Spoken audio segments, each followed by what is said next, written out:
സംസ്ഥാനത്ത് സ്വർണ്ണവിലയിൽ വീണ്ടും വർധനവ്. ഇന്ന് ഗ്രാമിന് 140 രൂപയും പവന് 1120 രൂപയും വർദ്ധിച്ചു. ഇതോടെ 1 ഗ്രാം സ്വർണ്ണത്തിന് 13,180 രൂപയായിട്ടുണ്ട്. കഴിഞ്ഞ കുറച്ച് ദിവസങ്ങളായി സ്വർണ്ണവില ഏറെയും കുറഞ്ഞും തുടരുന്നത് ജനങ്ങളിൽ ആശയക്കുഴപ്പം സൃഷ്ടിക്കുകയാണ്.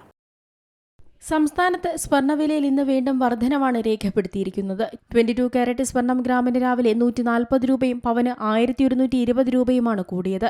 ഇതോടെ 1 ഗ്രാമിന്റെ വിപണി വില 13,180 രൂപയായിട്ടുണ്ട്.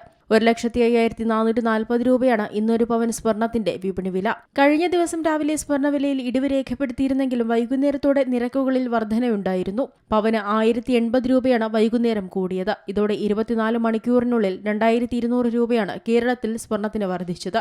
ആഭ്യന്തര വിപണിയിലെ ചലനങ്ങളാണ് കേരളത്തിലും പ്രതിഫലിച്ചത്. വ്യാഴാഴ്ച രാവിലെ തുടക്കത്തിൽ 22 കാരറ്റ് സ്വർണത്തിന്റെ ഒരു പവന് 1,06,000 രൂപയാണ് രേഖപ്പെടുത്തിയതെങ്കിലും അരമണിക്കൂറിന് ശേഷം വിലയിൽ കുറവ് വരുത്തി 1,05,440 രൂപയിലേക്ക് എത്തുകയായിരുന്നു. ഇന്നത്തെ വില പ്രകാരം 18 കാരറ്റ് സ്വർണം ഗ്രാമിന് 115 രൂപ വർദ്ധിച്ച് 10,835 രൂപയായിട്ടുണ്ട്. അതുപോലെ 14 കാരറ്റ് സ്വർണത്തിന്റെ 1 ഗ്രാമിന് 85 രൂപ കൂടി വിപണി വില 8,435 രൂപയിലേക്കും എത്തിച്ചേർന്നു. 9 കാരറ്റ് സ്വർണത്തിന്റെ 1 ഗ്രാമിന് 55 രൂപ വർദ്ധിച്ച് പുതിയ വില 5,440 രൂപയാണ്. അതേസമയം 1 ഗ്രാം വെള്ളിയുടെ ഇന്നത്തെ വില 240 രൂപയാണ്.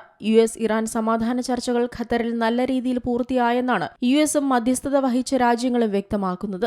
ഇതിനു പിന്നാലെയാണ് ക്രൂഡ് ഓയിൽ വില താഴുന്നത്. US-ലെ പണപ്പെരുവ ഭീഷണി കുറഞ്ഞെന്ന് ഫെഡറൽ റിസർവ് ചെയർമാൻ കെവിൻ വാഷിന്റെ പ്രസ്താവനയും പുറത്തുവന്നു. പലിശ നിരക്ക് നേരത്തെ കരുതിയതുപോലെ ഉയരില്ലെന്ന റിപ്പോർട്ടുകൾ വന്നതോടെയാണ് സ്വർണത്തിൽ വാങ്ങൽ ശക്തമായത്. ഇന്നലെ 432.1 ക്ലോസ് ചെയ്ത സ്വർണം ഇന്ന് ഔൺസിന് 4,073 വരെ ഉയർന്നു. ചെറിയ ലാഭമെടുക്കൽ ദൃശ്യമായതോടെ വില $4,030 ഇടിഞ്ഞെങ്കിലും വീണ്ടും തിരിച്ചുകയറി $4,069 നിലവിലെ വ്യാപാരം. പുതിയ സംഭവവികാസങ്ങളൊന്നും ഉണ്ടായില്ലെങ്കിൽ വില ഇനിയും ഉയരുമെന്നാണ് കരുതുന്നത്.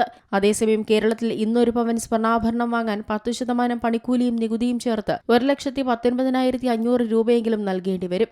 ആഭരണങ്ങളുടെ ഡിസൈൻ മാറുന്നതനുസരിച്ച് 3 മുതൽ 30% വരെയാണ് കേരളത്തിൽ പണിക്കൂലിയായി ഈടാക്കുന്നത്. ഇതിനു പുറമെ 3% നികുതിയും ഹോൾമാർക്കിംഗ് ചാർജുകളും ബാധകമാണ്. Business desk, C Malayalam news.